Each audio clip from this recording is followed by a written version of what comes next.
Bienvenue dans le podcast qui vous aide à faire votre place dans le monde avec confiance, force et sagesse. Je suis Betty, psychologue hypnothérapeute, créatrice du Cercle des Louves. Ces épisodes sont faits pour les personnes qui ne rentrent dans aucun moule, qui veulent s'autoriser à être pleinement elles-mêmes en faisant une force de leur sensibilité. Je vous partage mon expérience, des histoires à méditer et je reçois des personnes au parcours inspirant. Prise de conscience, bottage de fesses et bienveillance, tout ça au même endroit. C'est parti pour l'épisode du jour. Ok, c'est parti, aujourd'hui on va parler des émotions. Cette chose que tu essayes d'éviter au maximum parce que je te vois, je te connais, je vois ce que tu essayes de faire et donc aujourd'hui on va aborder ce sujet primordial pour ne pas passer à côté de choses essentielles. C'est parti. La chose que j'entends le plus dans mes consultations, c'est « je veux gérer mes émotions ». D'ailleurs, elles m'enquiquinent, je veux plus les ressentir. Non, moi, je voudrais les repousser. Je voudrais me sentir sereine tout le temps.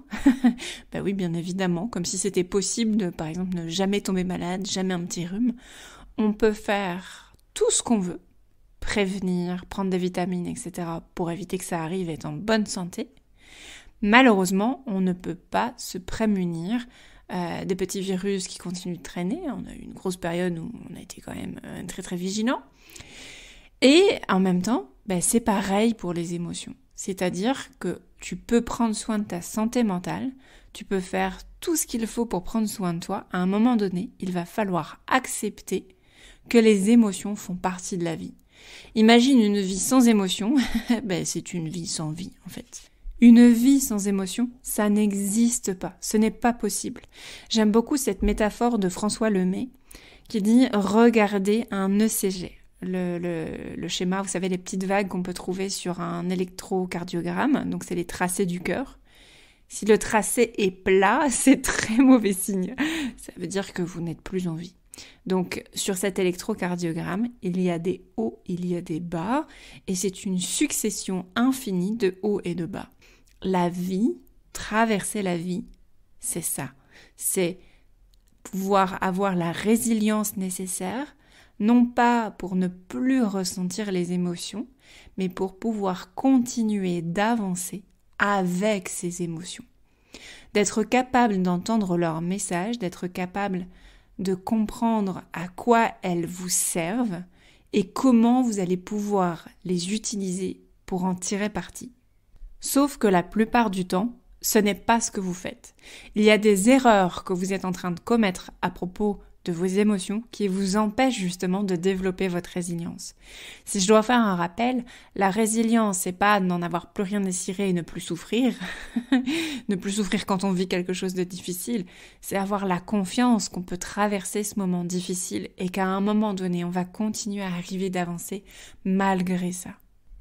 Et il y a des moments où les émotions sont plus ou moins intenses, plus ou moins douloureuses, mais chaque émotion qui existe a une fonction. Par exemple, la peur, vous vous promenez en forêt, vous croisez un ours, vous avez peur, vous êtes figé, vous faites le mort. Ok, c'est bien parce que du coup ça évite à l'ours de vous repérer. Ou alors vous vous mettez à courir comme une dératée pour pouvoir lui échapper. C'est le fight or flight, c'est une technique instinctive qui vous permet de faire face à un danger. Et ça, c'est possible grâce à la peur que vous ressentez.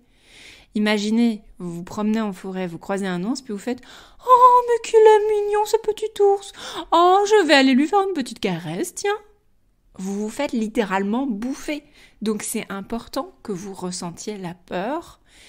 Et le problème, c'est que dans certaines situations, de par votre vécu, votre enfance qu'on vous a transmis, notamment si vous avez eu des parents qui vous ont dit « mais non, c'est pas grave, mais non, on pleure pas, on se montre fort ou on se montre forte », qui vous ont appris à inhiber vos émotions, eh bien en tant qu'adulte, vous avez soit tendance à les minimiser, à les exclure, à ne pas vouloir les ressentir, et donc vous n'entendez pas et vous ne comprenez pas le message de vos émotions. Et ça, c'est vraiment passer à côté de quelque chose d'essentiel. Maintenant, je vous rassure, c'est pas une fatalité. La régulation émotionnelle, c'est quelque chose qu'on peut travailler tout au long de sa vie. La résilience aussi.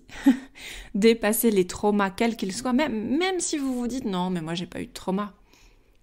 Peut-être pas de trauma au sens psychopathologique du terme, comme on pourrait appeler ça dans notre jargon de psycho. Peut-être que vous n'avez pas l'impression d'avoir vécu quelque chose de grave, mais pourtant ça a laissé une empreinte, consciente ou inconsciente. Donc, c'est important de pouvoir passer ces messages aujourd'hui. Toutes les émotions ont une fonction. J'y reviendrai dans un futur épisode. Puis si vous avez des questions, n'hésitez pas à me les laisser en commentaire ou sur mon compte Instagram. Si vous n'êtes pas abonné, je vous invite à le faire maintenant. @Betty-8 Jerezek, JERUCZK. Vous avez le lien en description si vous avez besoin. Je sais, je suis la fille dont on ne pouvait pas prononcer le nom. Et donc, je donne beaucoup d'astuces parce que c'est la régulation, à mon sens, elle est essentielle, notamment quand on peut souffrir de notre sensibilité ou notre hypersensibilité. Maintenant, parlons bien quand même. Sur ces erreurs que vous faites, une des premières, une majeure, c'est que vous voulez contrôler ou supprimer les émotions. En voulant faire ça, vous voulez mettre un couvercle sur la marmite. C'est comme si vous vouliez vous priver de messages essentiels à la fois de votre corps, de la vie, de votre cœur, de votre âme. On peut mettre tout ce qu'on veut dedans.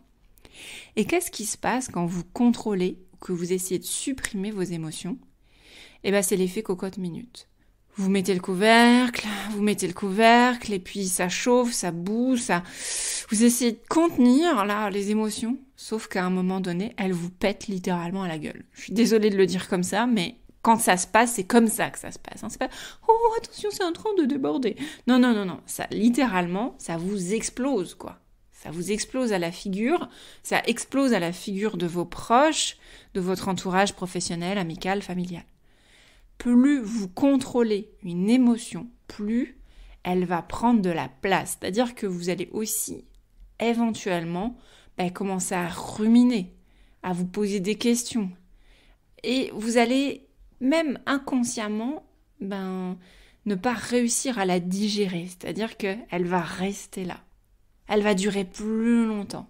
Alors que si vous étiez en capacité de l'accueillir, de la nommer, de lui donner ce dont elle a besoin, cette émotion, puisque l'émotion est un message, là, ok, ça s'apaiserait beaucoup plus vite, ça prendrait moins de place, moins d'intensité. C'est comme si, vous savez, vous essayez de remplir une valise trop pleine, au bout d'un moment, elle craque, vous pétez la fermeture. Donc, il vaut mieux regarder, est-ce que la valise est en capacité de contenir tout ce que j'essaye de mettre dedans ? Et si je sens qu'elle déborde, je fais le tri, j'enlève ce qui n'est pas essentiel. Je nettoie, je prends soin, je me réorganise. C'est vraiment ça. Et puis, la deuxième erreur que vous faites, ou qu'on peut faire, c'est d'être dans la réaction et non pas dans la réponse. C'est-à-dire que bien souvent, quand on a une émotion, notamment quand elle est intense, on va se laisser driver par notre émotion. C'est elle qui va nous mener à la baguette, parce qu'on a squeezé cette étape d'écouter. Écouter qu'est-ce qu'elle est en train de nous raconter. Quelle histoire elle est en train de raconter. Quels besoins elle est en train de nommer. Quelles valeurs sont pas respectées. Mais non, ça vous avez décidé de pas écouter. Et du coup, il est possible que vous soyez dans la réaction. Par exemple, vous êtes en colère, vous commencez à insulter votre mec. Vous êtes en colère, vous insultez l'automobiliste qui vient de vous faire une queue de poisson, vous lui faites un doigt d'honneur. Parce que la colère, elle aussi, elle a une fonction, c'est de rétablir des limites. Donc finalement, ce qui est intéressant, c'est de pouvoir accueillir l'émotion, la nommer, la vivre pleinement, sans la contrôler. C'est-à-dire qu'on ne fait rien, en fait, juste on l'observe et on la laisse vivre sa vie. On sait qu'on ne prend pas de bonnes décisions sous l'émotion, on attend que l'émotion soit passée. Et puis après, on va pouvoir répondre à notre émotion. Ok, j'étais en colère parce que mes limites étaient dépassées. Je vais d'abord aller me calmer, je vais d'abord aller prendre soin de ma colère. Et puis après, je vais aller l'utiliser pour pouvoir dire à la personne qui vient de dépasser mes limites, écoute, je comprends pourquoi tu as fait ce que tu as fait, mais je ne suis pas d'accord et je ne veux pas que ça se reproduise. Et vous allez pouvoir le dire d'une manière beaucoup plus posée, mais tout aussi ferme, sans avoir besoin de sortir des noms d'oiseaux et compagnie. Il faut vraiment imaginer l'émotion comme une vague. Vous avez peut-être, en tout cas pour la grande majorité d'entre vous, vous avez déjà été à la mer, mis les pieds dans l'océan, puis il y a des vagues qui vont, qui viennent, qui vont, qui viennent. continuellement. Imaginez que vous rentrez dans la mer, vous avancez de plus en plus, le niveau de l'eau monte jusqu'à vos chevilles, puis vos genoux, puis vos hanches, puis on va dire quasiment jusqu'à la poitrine. Vous avez toujours pied et là, il y a une vague qui arrive et vous dites « Ah non, non, moi j'en veux pas de cette vague ». Et vous essayez de la repousser de toutes vos forces. Vous poussez avec vos mains et vous essayez de repousser cette vague. Qu'est-ce qui va se passer ? On est d'accord que ça ne fonctionne pas. Parce qu'elle est naturelle, cette vague. Que vous le vouliez ou non, elle va revenir. Elle va être là, elle va vivre. La vague, elle se forme au loin, elle est puissante, elle fait tout son chemin et elle termine tout en douceur, la plupart du temps, là, pour venir caresser le sable. Que vous le vouliez ou non, la vague va faire son chemin. Si vous passez 1 heure à essayer de retenir chaque vague, je vous promets, vous allez être épuisé. La technique, ça va être d'observer la vague qui arrive, de sentir comment ça fait sur votre corps, dans votre corps, de vous laisser porter par la vague, de lâcher prise, voire même de vous laisser emporter par cette vague, de vous laisser flotter, et la vague de toute façon va toujours vous ramener au bord de la rive. Elle va vous ramener sur la terre ferme. Donc apprenez à vous laisser traverser par la vague, apprenez à vous laisser traverser par l'émotion. C'est pas une mauvaise chose. Ce qui va changer la donne, c'est comment vous allez répondre à votre émotion. Si vous sentez que vous êtes en colère et que vous pouvez vous extraire de la situation pour la nommer, comprendre pourquoi est-ce que je suis en colère, pourquoi je ressens ça dans mon corps, c'est quoi mes limites là qui ont été dépassées, où est-ce que je me suis pas sentie respectée, que vous allez prendre le temps de nommer tout ça, de mettre en place une stratégie pour faire redescendre la température, la bouillante de cette colère. Je sais pas si c'est écouter de la musique, si c'est sortir marcher, est-ce que c'est discuter avec une amie, est-ce que c'est danser ?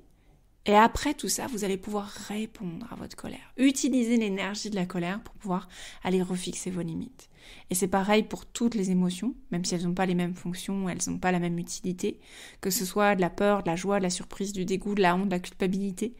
Vous pouvez prendre le temps de comprendre l'histoire qu'elle vous raconte et d'y répondre plus tard. D'ailleurs, 3e erreur que vous faites, que vous pourriez faire, c'est de croire que la colère, c'est une mauvaise émotion. La colère, c'est très très sain. Personnellement, ça m'a demandé tout un chemin pour m'autoriser à écouter ma colère, à l'utiliser, à pouvoir la partager d'une manière qui soit adaptée, qui soit saine. Parce que le problème, c'est pas l'émotion colère, c'est qu'est-ce qu'on en fait. C'est comment on l'exprime. Et je crois, alors vous savez, moi j'ai un petit côté féministe, vraiment sans compromis, je crois que dans notre société, encore aujourd'hui, malgré tous nos efforts, on porte quand même les stigmates de toutes les années qui nous précèdent. On porte l'empreinte de l'idée que les filles doivent être les petites filles, doivent être dans la négociation, la douceur, la bienveillance. Et puis les petits garçons vont être valorisés dans la ténacité, le combat, l'adversité.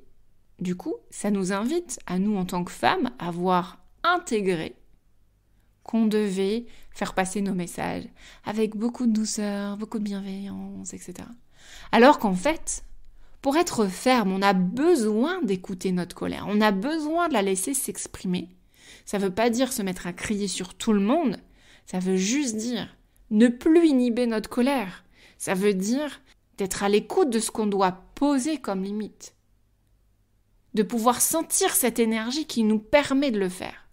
Et souvent, en tant que femme, quand nous étions petites, on a appris à inhiber notre colère. Parce qu'on nous a dit, c'est pas ce que tu dois ressentir, c'est pas bien, c'est pas beau pour une petite fille. Alors heureusement, c'est encore en train d'évoluer, on contribue toutes et tous à ça, mais quand même, la colère c'est sain, tout dépend comment vous allez l'exprimer. Donc, écoutez-la. Une 4e erreur, c'est de refouler l'émotion. Parce que plus tu vas la refouler, plus elle va te revenir en pleine face et pas de la manière la plus agréable ni au moment le plus opportun. Typiquement avec les angoisses, plus je vais essayer de limiter la place que va prendre mon anxiété, plus je risque de l'expérimenter, par exemple au moment où je vais aller me coucher. Parce que là, mon cerveau, il sera sur off, il aura toute la liberté d'aller rêvasser, faire des liens, des connexions. Et mince, c'est là que l'angoisse va revenir, parce qu'elle aura la place pour s'exprimer. C'est comme un boomerang, tout ce que tu refoules revient. C'est comme le karma. D'où l'importance d'aller écouter. Ce qui m'amène à un 5e message, qui est plus un message qu'une erreur, mais vos émotions sont un guide précieux pour comprendre vos besoins. Plus vous les écoutez, plus vous êtes connecté à votre moi profond.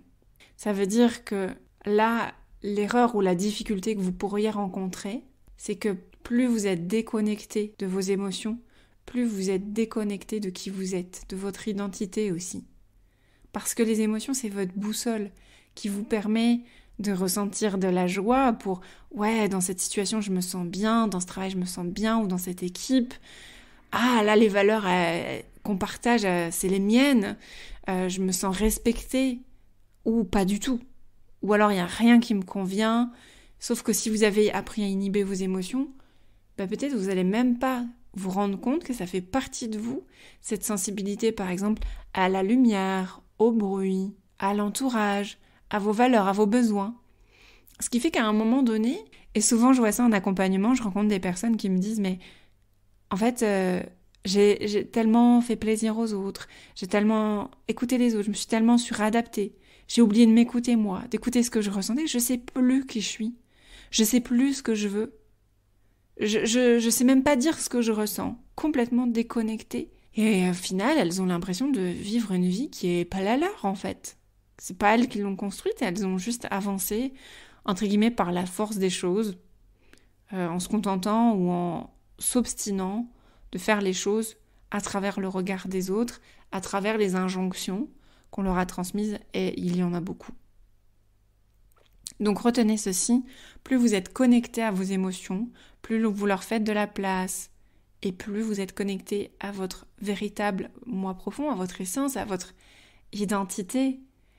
Quand on était enfant, on n'avait pas de barrière, parce que, encore aujourd'hui, peut-être même plus aujourd'hui, d'ailleurs je trouve ça chouette, on sait que le cortex préfrontal des enfants n'est pas mature avant minimum l'âge de 7 ans. Et donc on est beaucoup plus tolérant avec les enfants. Ils expriment naturellement. Quand ils se sentent tristes, ils ont un chagrin qui est digne d'un drama, quoi. Ils se retiennent pas, ils l'expriment. Quand ils sont en colère, ils se roulent par terre. Ils sont dans l'entièreté du moment présent, de leur émotion. Elle est là à l'état pur. Et ce qui se passe en tant qu'adulte, c'est qu'elle se remanifeste de la même manière, mais on nous a tellement dit « t'as pas le droit de faire ceci, t'as pas le droit de faire cela, elle l'exprime pas comme ceci. Ton émotion, elle est pas légitime. Oh, c'est pas grave, ça fait pas si mal. Oh, quand même, arrête de faire ton bébé, arrête de pleurer. » Que du coup, on a appris à se taire, on a appris à faire taire nos émotions. Mais ça veut pas dire qu'elles sont plus là. Ça veut juste dire qu'elles sont dans une couche plus sous-jacente, peut-être plus inconsciente, et qu'il y a une répercussion dans votre quotidien sans même que vous en aperceviez. Et souvent, vous vous en apercevez quand vraiment, vraiment, vraiment, vous êtes allé au bout du processus de ce qui était possible de vivre en inhibant vos émotions. Et ce que j'ai envie de vous dire, c'est que, je vous disais tout à l'heure, ce qui compte, c'est la réponse à vos émotions. J'en souris en famille, des fois, je dis à mon mari, quand mon enfant a passé une journée très fatigante et puis qu'il se met à pleurer parce que les tomates ont touché les pâtes et qu'il fallait surtout pas que ça se touche et que ce soit mélangé et qu'il pleure comme si c'était la fin du monde. J'ai tellement d'empathie en fait pour lui, parce que dans son cœur, à lui, je sais combien c'est dur. On n'est pas là pour juger les émotions des autres. Et certainement que c'est plus facile pour vous d'être dans l'empathie des autres. Mais ce qui est important, c'est que vous soyez dans l'empathie de ce que vous ressentez. Et par moments, j'en souris avec mon mari, puis je lui dis, tu vois, ce soir, je me sens comme notre enfant. Mais nous, on s'autorise plus à l'exprimer de cette manière-là, parce qu'on a grandi, on est un peu plus mature, on a peut-être d'autres stratégies pour parler de nos émotions, on arrive à poser des mots, on arrive à les identifier. Donc, c'est tout le travail qu'on fait en grandissant et qu'on fait à l'âge adulte, qu'on continue de faire. Sauf que si vous inhibez, vous n'avez pas appris à faire ça. Et du coup, vos émotions, elles sortent n'importe comment. L'autre jour, après une journée de travail, mon chéri commence à claquer la porte du frigo, la porte du placard, etc. Et je lui dis, je sens que t'es stressée. En plus, moi, je suis une hypersensible, donc il me suffit d'un rien pour sentir l'émotion qui prend toute la pièce, toute l'atmosphère. Et je lui dis, mais viens te poser, je sens qu'il y a quelque chose qui va pas. Puis il me dit, non, ça va. Je dis, si, mais... Tu sais, je suis là, viens, on partage. Et en fait, là, il m'exprime qu'il a passé une mauvaise journée au travail et que du coup, il se sent pas bien. Et donc, parfois, et moi encore, à certains moments, j'écoute pas mon émotion et du coup, elle va s'exprimer à travers des comportements comme cela. On va être plus irritable, plus agressif avec notre entourage. D'ailleurs, souvent, les gens qu'on aime, c'est ceux-là qui prennent le plus.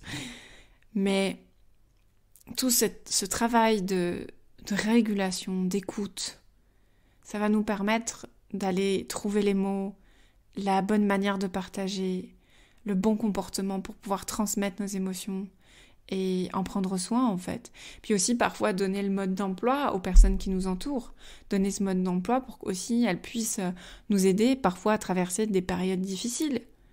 Comme par exemple, j'ai fait une interview sur cette thématique-là où je parle de fausses couches. Combien de femmes restent seules en fait avec ce qu'elles vivent? Elles cachent leurs émotions en plus. Parce que finalement, il y a aussi cette part de tabou dans la société encore, même si on progresse, c'est encore là. Je dois garder ça pour moi toute seule, je dois le traverser seule. Et ça nous amène parfois à un grand sentiment de solitude en fait. Et du coup, on peut surmonter ça. Et verbaliser nos émotions va nous permettre justement de rentrer en contact avec nous-mêmes et aussi avec les autres. Je me souviens d'une fois, devant l'école, mon enfant n'avait pas voulu mettre de chaussettes parce que les chaussettes, ça gêne, ça gratte, nanana. Bref, c'était là une période de sa vie où c'était vraiment compliqué pour lui. Et puis un matin à l'école, donc on arrive avec des chaussures mais sans chaussettes. Et là j'exprime, je dis j'ai un peu honte de moi, vous inquiétez pas, il est bien traité, mais aujourd'hui il a pas de chaussettes parce que ça le gênait trop. Et comme j'ai verbalisé que j'avais honte, tout de suite, les autres mamans, elles ont commencé à me dire « Oh, tu sais, moi, la semaine dernière, elle voulait pas mettre ses chaussures. Oh, moi, la semaine dernière, ma fille, elle est allée à l'école sans pull parce que ça grattait. » Et donc, quand tu commences à verbaliser tes émotions, tu révèles une partie de toi, ça peut faire peur, je le comprends, mais ça te permet aussi de rentrer en contact avec les autres. Et ça vous permet de nouer un lien beaucoup plus authentique aussi. Un dernier point que j'avais envie d'aborder avec toi, et qui est essentiel, c'est que souvent, vous avez l'impression que vous êtes trop sensible. Vous associez vos émotions à la sensibilité. Or, la sensibilité n'est pas forcément un problème. Ce qui peut vous mettre en difficulté, c'est effectivement qu'il puisse y avoir comme une défaillance dans la régulation des émotions que vous amène la sensibilité. Il faut voir la sensibilité un peu comme une passoire, ou un égouttoir, ou un tamis. C'est-à-dire que, en fait, il y a par exemple les trous de la passoire. Selon le modèle, les trous vont être plus ou moins gros. Vous imaginez que si votre passoire, les trous sont très serrés comme un tamis, pour égoutter vos pâtes, ça prend beaucoup plus de temps parce que ça laisse passer très finement les particules d'eau, etc. Donc il faut un peu plus de temps, ça laisse à rien passer ou presque. Et au contraire, parfois les trous de la passoire sont juste énormes, ils sont tellement énormes qu'ils laissent passer les pâtes avec. Eh bien la sensibilité, c'est ça. C'est comme si toutes les vannes étaient tout le temps ouvertes pour vous. Donc, c'est-à-dire les vannes des informations qui vous viennent de l'extérieur, et ça compte pour tout ce qui est dans votre environnement social, ce qui est de vos sens, des odeurs, de la lumière, de tout ce qui se passe aussi dans votre monde intérieur. C'est-à-dire que toutes les informations qui vous viennent de votre corps, de votre digestion, de votre fatigue, tout ce qui vient de là, eh bien, prend aussi plus d'importance parce que ça laisse passer plus d'informations. Donc quelqu'un qui porterait pas attention, par exemple, au parfum ou à l'odeur qu'il y a dans une rame de métro ou aux micro-sensations qu'il y a dans son ventre, eh bien forcément, une personne qui a plutôt un tamis en système de régulation va être moins gênée par ces sensations puisqu'elle va moins les ressentir. Par contre, si les trous sont aussi larges qu'une passoire qui laisse passer les pâtes avec, ça vous demande peut-être plus de stratégie de régulation émotionnelle. Et finalement, la sensibilité peut devenir une force quand on a les bons outils de régulation émotionnelle et quand on en prend soin, ça peut devenir un merveilleux cadeau. Donc non, vous n'êtes pas trop sensible, non, vous n'êtes pas trop émotive, c'est ce qui se passe après. Et si vous avez tendance à vous comparer, n'oubliez pas que les normes ne sont pas les mêmes pour tout le monde. Et même si vous voyez quelqu'un et que vous vous dites « Waouh, cette personne gère super bien ses émotions », rappelez-vous qu'elle a peut-être tout simplement appris à les inhiber et donc sa santé mentale n'est pas meilleure que la vôtre. Ou tout simplement, elle a appris à les cacher et elle porte le masque social, celui qu'elle pense qu'elle est obligée de porter. Donc, vraiment, prenez du recul, prenez soin d'aller traverser tout ça. Évidemment, ce sont des phases essentielles de notre vie et on vit d'une manière beaucoup plus apaisée, plus connectée, beaucoup plus harmonieusement quand on a réussi à aller acquérir ces stratégies de régulation émotionnelle et de résilience. Si ce concept vous intéresse, il y a bientôt le prochain Cercle des Louves qui rouvre ses portes. Là, on va apprendre justement à aller écouter ce qui se passe à l'intérieur de nous, à faire une force de notre vulnérabilité pour pouvoir prendre notre place telle que l'on est sans avoir peur du regard des autres. Si ça vous intéresse, je vous mets le lien en description de cet épisode. J'aurai plaisir à en échanger avec vous et surtout, il y a bientôt un prochain challenge confiance en soi qui est entièrement gratuit. Ça vous donnera déjà une idée du travail que l'on peut entamer ensemble. Je vous livrerai des outils, des prises de conscience importantes où on parlera bien évidemment entre autres des émotions. À bientôt! Et si vous avez envie d'aller plus loin, je vous invite à aller télécharger ma méditation gratuite. Le lien est dans la description ci-dessous. Je vous remercie pour votre écoute. Si mes mots vous ont fait du bien, pensez à liker, noter ou commenter cet épisode. Cela contribue à cultiver toutes ces graines et cela m'encourage à développer ce podcast. Merci et à bientôt.